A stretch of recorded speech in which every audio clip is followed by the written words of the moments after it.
Welcome to உங்கள் விஜயா அறுசுவை. நேயர் அனைவருக்கும் இனிய புத்தாண்டு வாழ்த்துக்கள். ஹாப்பி நியூ இயர் சொல்லிக்கிறோம். எங்கள் சேனல் சார்பாகவும் எங்கள் குடும்பத்தார் சார்பாகவும் சொல்லிக்கிறோம். இன்னைக்கு புளிக்காய்ச்சல் காய்ச்சறது எப்படிங்கிறத நான் உங்களோட ஷேர் பண்ணிக்க போகிறேன். எல்லாருக்கும் தெரியும் என்னோட ஸ்டைலில் எப்படி பண்ணுறோம் அப்படிங்கிறத நான் உங்ககிட்ட சொல்கிறேன். இது நீங்கள் பொடி பண்ணி வச்சுட்டேன் அப்படின்னா சாத்தை வடிச்சிட்டு அது மேலே கருவேப்பிலையை போட்டு நல்லெண்ணெயை விட்டு இந்த பொடியை போட்டு மிக்ஸ் பண்ணிட்டேன்னா போதும். நம்ம கோவிலெல்லாம் கிடைக்கிறது இல்லையா, அந்த டேஸ்ட் வந்துடும். உங்களுக்கு தேவையான இன்க்ரீடியன்ஸ் பார்த்துக்கோங்க. கொத்தமல்லி விதை நான் 4 ஸ்பூன் எடுத்துட்டு இருக்கேன். இந்த பாருங்க, இந்த ஸ்பூன் டீஸ்பூன், டேபிள் ஸ்பூன் இல்லை, இதில் 4 ஸ்பூன். இது 2 ஸ்பூன் எடுத்துட்டு இருக்கேன். வெந்தயம், மிளகு 1.5 ஸ்பூன், ஒரு 20 மிளகாவத்தை வச்சுட்டுருக்கேன். நான் இந்த சம்பந்தி வெள்ளை எள்ளு வாங்கியிருக்கேன். லைட்டாக வறுத்துண்டா போதும். இது 4 ஸ்பூன் போட்டுக்கணும். இது கடலை நான் வறுக்கிறதுக்கு வச்சுருக்கேன். நல்லெண்ணெய், பெருங்காயம் நல்ல ஒரு 3/4 டீஸ்பூன் நம்ம தாளிக்கும் போது போடணும். பெருங்காயம், மஞ்சள் பொடிலாம். புளி பார்த்தேன்னா ஒரு லெமன் சைஸ் புளி எடுத்திருக்கேன். இது நீங்கள் நல்லா ஒரு 1.5 டம்ளர் ஜலம் விட்டு நீங்கள் கரைச்சி வச்சுக்கோங்க. ஃபர்ஸ்ட் நம்ம வறுத்துக்கலாம். தனித்தனியாக தான் வறுக்கணும். நான் முதல்ல கொத்தமல்லி விதையை போட்டுக்கிறேன்.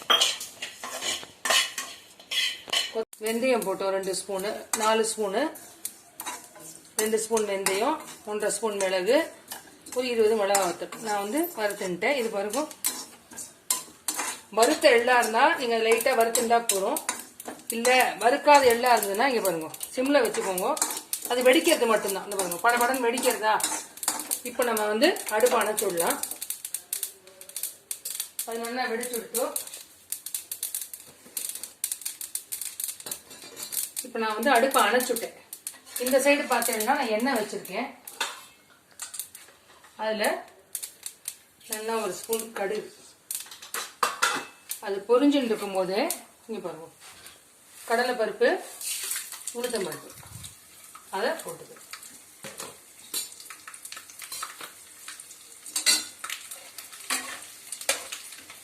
அது நல்லா இதாகட்டும். இதையும் அடுப்பை நம்ம மீடியமில் வச்சுக்கலாம். நான் இந்த எள்ளு அதுக்குள்ள இந்த வச்சிருக்கேன் பாருங்க, வறுத்து அது மேலே கொட்டிடுறேன். அது கொஞ்சம் ஆறட்டும். நம்ம ஆறுனதுக்கப்புறம் அதை பார்த்துக்கலாம். அந்த அடுப்பை ஆஃப் பண்ணிடுறேன். இப்போ பார்த்தேன்னா இது பாருங்க, இது கொஞ்சம் நல்லா இதாகட்டும். இதோட நான் என்ன பண்ணுறேன் அப்படின்னா ஒரு 5-6 மிளகா வத்தல் போட்டுருக்கேன். ஏன்னா அதில் நம்ம 20 வச்சுட்டு இருக்கேன். அப்புறம் ரொம்ப காரி போயிடும். அதனால போரும். இல்லைன்னா இதாகட்டும். இதோட வாசனை என்ன அப்படின்னா நம்ம கடலையும் போட்டுக்கலாம். இதில் நிறைய பெருங்காயம் தான். ஆனால் இதில் கம்மியாக போடவே கூடாது. 3/4 ஸ்பூன் பெருங்காயம் கண்டிப்பாக போடணும். அதோட வாசனை தான் அதில். மீடியம்லேயே வச்சுக்கோங்க. செவந்துட்டும் நான் கடலை போட்டுக்கிறேன். நல்லா நம்ம சூடு பறக்க வளர்த்துக்கலாம்.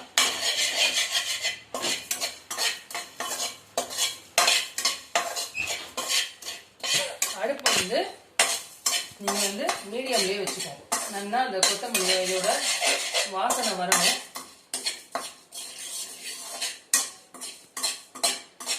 இந்த பொடி பண்ணி வச்சுக்கிட்டேன்னா இப்போ நீங்க இந்த புளிக்காய்ச்சல் காய்ச்சல் இல்லையா, காய்ச்சிட்டு இப்போ உடனே பண்ணிடுறேன். ஃப்ரெஷ்ஷா இருக்கும்.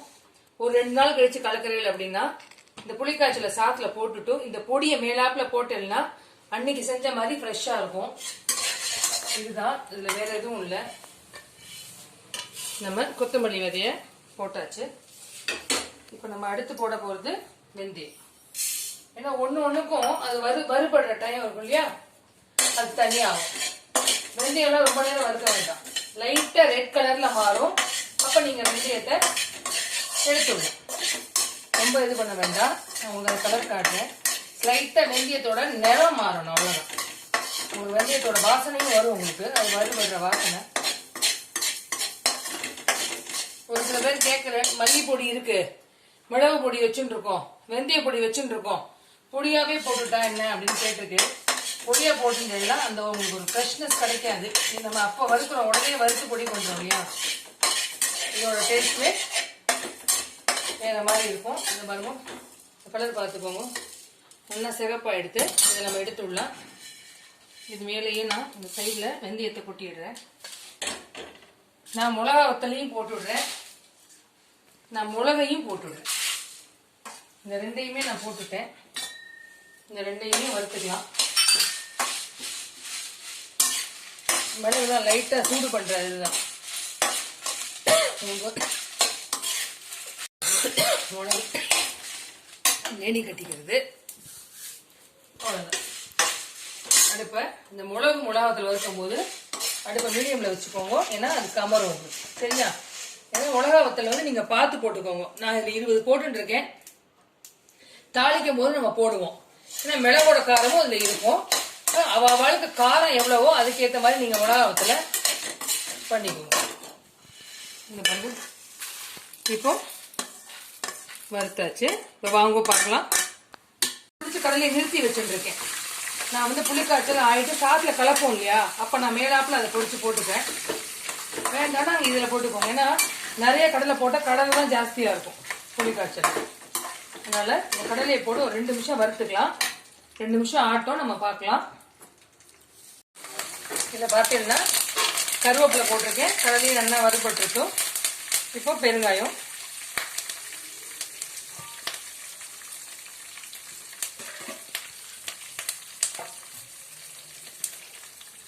இங்கே பாருங்க, நான் 3/4 ஸ்பூன் போடுறேன். இப்போ அவ்வளோதான். பெருங்காயம் பார்த்தீங்களா, 3/4 ஸ்பூன் இதில் போடணும். அதே மாதிரி தான் மஞ்சள் பொடி. இங்கே பாருங்க, நல்லா ஒரு 3/4 ஸ்பூன். இது சின்ன ஸ்பூனாக இருக்கிறதுனால நான் 2 தடவை போட்டேன். 3/4 ஸ்பூன் என்னன்னா மிக்ஸ் பண்ணிக்கோங்க. ஏன்னா இதெல்லாம் தான் வந்து வாசனையை. நான் நல்லெண்ணெய் தான் விட்டுருக்கேன். எப்படி பார்த்தாலும் ஒரு நல்லெண்ணெய் வந்து உங்களுக்கு ஒரு 250 ml தேவைப்படும் இதுக்கு. ஏன்னா இது வந்து நல்லெண்ணெயில் தான் ஃபுல்லாகவே பண்ணணும். எல்லாம் போட்டாச்சு. இப்போ நான் சொன்னேன் இல்லையா, லெமன் சைஸில் புளி கரைச்சி வச்சுருக்கேன். அதே இல்லை நம்ம விட்டுருக்கோம். 1 டம்ளர் விட்டுக்கோங்க. 2 டம்ளர் கூட விட்டுக்கலாம். ஏன்னா கொதிச்சு வரும்போது சரியா இருக்கும். 1.5 2 டம்ளர். ஒரு மீடியம் சைஸ் லெமன் எடுத்துட்டு இருக்கேன்.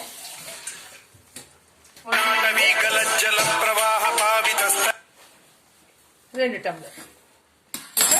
இது ஹைல வச்சுக்கிறேன். இப்போ நான் உப்பு போடுறேன். கல் உப்பு தான் போடுறேன், பார்த்துக்கோங்க. கைக்கு தண்ணி எனக்கு கல் உப்பு வந்து இந்த பாருங்க, கை தொட்டவரை உப்பு போட்டிருக்கேன். பார்த்துட்டு நம்ம போட்டுக்கலாம். இப்போ உப்பு போட்டிருக்கேன். அது கொஞ்சம் கொதிக்கட்டு நான் உங்களுக்கு காட்டுறேன். இருங்கோ. இதெல்லாம் வந்து நீங்கள் ஆற்றுல பண்ணி வச்சுக்கலாம். எப்பயுமே இது இருக்கும். இன்னொன்று, இந்த தக்காளி சாதம் அதெல்லாம் பண்ணும்போது நீங்கள் வந்து கடுகு, உளுத்தம்பருப்பு, கடலைப்பருப்பு, பச்சை மிளகாய், கருவேப்பிலை, வெங்காயம், தக்காளி இதெல்லாம் நல்லா வதக்கிட்டு மஞ்சள் பொடி, மிளகாய் பொடி, உப்பு, கரம் மசாலா பொடி இதெல்லாம் போட்டு நல்லா மிக்ஸ் பண்ணி நல்லா தக்காளி தோல் மேஷ் ஆகும் இல்லையா, அப்போ இதெல்லாம் போட்டு சுருளை வதக்கி ஒரு டப்பாவில் வச்சுட்டுலாம் நம்ம வெளியிலே போயிட்டு வரோம், என்னடா பண்ணுறது அப்படின்னு டக்குன்னு ஒரு சாத்தை போட்டு இந்த விழுதை தூக்கி போட்டு தேவையான ஜலம் விட்டு உப்பு போட்டு உப்பை செக் பண்ணிட்டு போட்டுக்கோங்க. போட்டு குக்கரில் 2 சவுண்டு உங்களுக்கு ரெடிமேடாக சாதம் ரெடி ஆகிடும். எந்த சாத்தோட வேணாலும் நீங்கள் யூஸ் பண்ணிக்கலாம். இது ஒரு இந்த பேஸ்ட் வந்து நீங்கள் 5 to 6 days வச்சுக்கலாம். கொஞ்சம் ஈரப்படாம டப்பாவில் போட்டு வச்சுட்டுனா உங்களுக்கு இந்த மாதிரி ஆஃபீஸ் போகிற வாழ்க்கை இது ரொம்ப ஈஸியாக இருக்கும். ஒரு சுட்டாப்பெலாம் வச்சு நீங்கள் சாப்பிட்டுக்கலாம். தக்காளி சாதம், இந்த பட்டாணியை போட்டு பண்ணுங்க. கேரட்டை துருவி போடலாம், முட்டைக்கோஸ் போடலாம், இல்லை 2 உருளைக்கிழங்கு, கேரட்டு, பீன்ஸ் போட்டு பண்ணிக்கலாம். இந்த பேஸ்ட் வந்து இந்த சொன்ன தக்காளி பேஸ்ட் வந்து நீங்கள் அடித்து வச்சுக்கலாம். பாக்ஸில் வச்சுட்டுலாம் ஈஸி. இல்லை நீங்கள் உருளைக்கிழங்கு கறி பண்ணுறீங்களா, அதை வதக்கும் போது இந்த பேஸ்ட் ஒரு இது போட்டு அதில் இந்த உருளைக்கிழங்கு போட்டு நீங்கள் வதக்கினா அது ரொம்ப ஜோராக இருக்கும். தயிர் சாத்தோட சாப்பிட்றதுக்கு நல்லா இருக்கும்.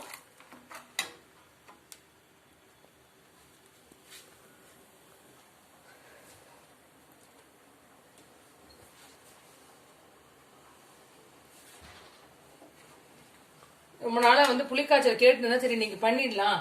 நம்ம கோவில்லாம் புளியோதரை ஆக்சுவலாக இங்கே பக்கத்து கோவிலில் பிரசாதம் கொடுத்துருந்தா அதை சாப்பிடும் போது தோணித்து ஆற்றுலையும் பண்ணிடலாம் இது நம்ம உங்களோடையும் நான் ஷேர் பண்ணிக்கிறேன். எல்லாருக்கும் பண்ண தெரியும், எனக்கு தெரிஞ்சதுல நான் பண்றேன். இதுக்கு தொட்டுக்கிறதுக்கு அப்பளாமோ இதுவோ போறோம். இந்த பாருங்க நல்லா கொதிக்கிறது. இது நல்லா கொதிச்சு நம்ம விட்டுருக்கோம் இல்லையா எண்ணெய், அது மேல பிரிஞ்சு வரும். சரியா, அப்ப நம்ம பொடி போட்டு இறக்கிக்க வேண்டியதா. அது கொதிக்கட்டும், நம்ம ஒரு 5 நிமிஷம் கழிச்சு பார்க்கலாம். மேல உங்களுக்கு என்ன தெரியுதா, மேல புளிஜலத்தோட வாசனை எடுத்து இப்போ இந்த பாருங்க நைஸா திரிக்கப்படாது, இப்படி குறை குறைன்னு தான் திரிக்கணும். இந்த பொடியை இப்போ நான் போடுறேன். 1 2 3 ஸ்பூன் போட்டுக்கிறேன். அவ்வளோதான். பாக்கி பொடியை நான் நிறுத்தின்ட்டேன், ஏன்னா நான் வந்து டபுளா பொடி பண்ணியிருக்கேன். திரும்ப தேவைப்பட்டதுன்னா அம்மா யூஸ் பண்ணிப்பா அப்படின்னு தான் நான் அந்த பொடியை வச்சுருக்கேன். இப்போ பொடி போட்டாச்சு. அடுப்பை ஹையில் வச்சுப்போம். அது போட்டோடனே நல்லா கொதிக்கும். உங்களுக்கு வந்து இந்த வரும் கொதிச்சு இது பண்ணிக்கோங்க, இல்லைன்னா பொடி அங்கங்கே கட்டி மாதிரி ஃபார்ம் ஆகிடும். இந்த மாதிரி பண்ணிட்டேன்னா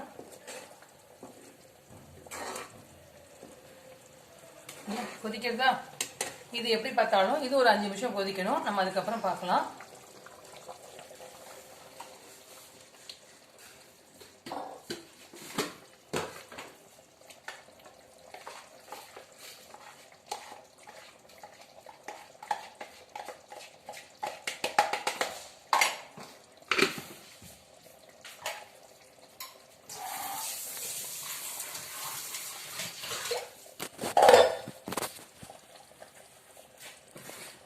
இந்த ஸ்பூனால மெஷர் பண்ணியிருக்கேன் இல்லையா, எல்லாமே இந்த ஸ்பூன்ல தான் நீங்க பண்ணணும்.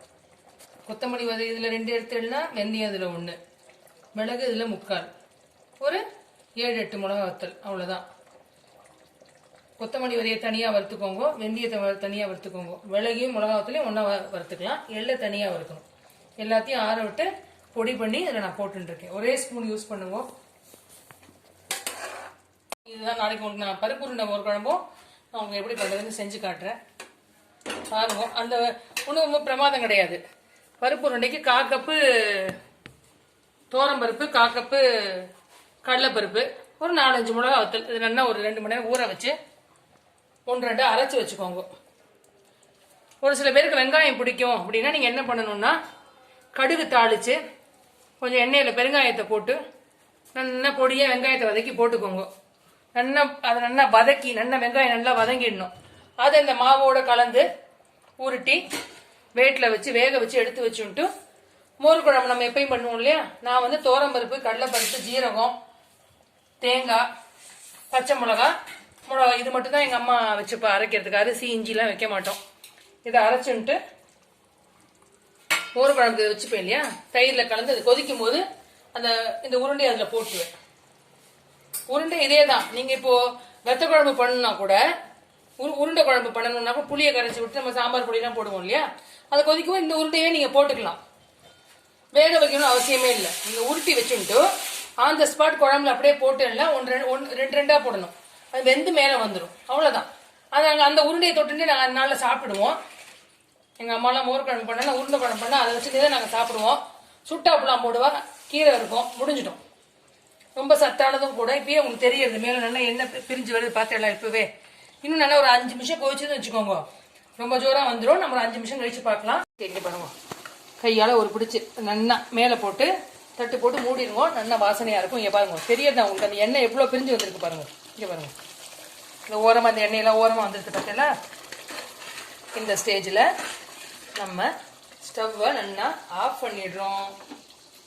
ஆஃப் ஆயிடுத்து. நல்லா அந்த கருவேப்பிலையை பாருங்க, அப்படி மழைச்சாரல் மாதிரி போடுங்க. ஒரே இடத்துல போடக்கூடாது. மழைச்சாரல் ஒரே இடத்துல விழுவோம், எப்படி விழுறது பாருங்க. அதான் நல்லா ஜோர கரண்டியும் டிஸ்டர்ப் பண்ணக்கூடாது. இதை அப்படியே விட்டுருங்க. ஒரு 10 நிமிஷம் கழிச்சு இதை எடுத்து தட்டில் சாத்தை ஆற வச்ச சாத்தில் போட்டு நல்லா கலந்து கையில் நல்லா ஒரு உருண்டை எடுத்து வாயில லபக்குன்னு போடுங்க. அப்புறம் பாக்கியெல்லாம் அது தானாகவே உள்ளே போய்க்கும். இதுதான் புளிக்காய்ச்சல். எங்கள் ஆற்றுல எங்கள் அம்மா பண்ணுற இதில் அம்மாட்டேருந்து நான் கற்றுனது கொஞ்சம் ஸ்லைட் மாடிஃபிகேஷனோட நான் உங்களுக்கு இதை ஷேர் பண்ணியிருக்கேன். இதை உங்கள் ஆற்றுல நீங்கள் ட்ரை பண்ணி பாருங்க. ட்ரை பண்ணி பார்த்துட்டு இது எப்படி இருக்குன்னு கமெண்ட்ஸ் பாக்ஸில் சொல்லுங்க. எங்கள் சேனலை சப்ஸ்கிரைப் பண்ணாதவங்க சப்ஸ்கிரைப் பண்ணுங்க, லைக் பண்ணுங்க, ஷேர் பண்ணுங்க. குறைஞ்சது ஒரு 100 லைக்காவது இருந்ததுக்கு நான் எதிர்பார்க்குறேன். அதனால் எல்லாருக்கும் ஹாப்பி நியூ இயர் நான் சொல்லிக்கிறேன். இந்த நாள் இந்த வருஷம் உங்கள் எல்லாருக்கும் நன்னா இருக்கணும்னு நான் பகவானை பிரார்த்திச்சுக்கிறேன். எங்களை தொடர்ந்து ஆதரவு கொடுத்தவங்களுக்கு ரொம்ப நன்றி.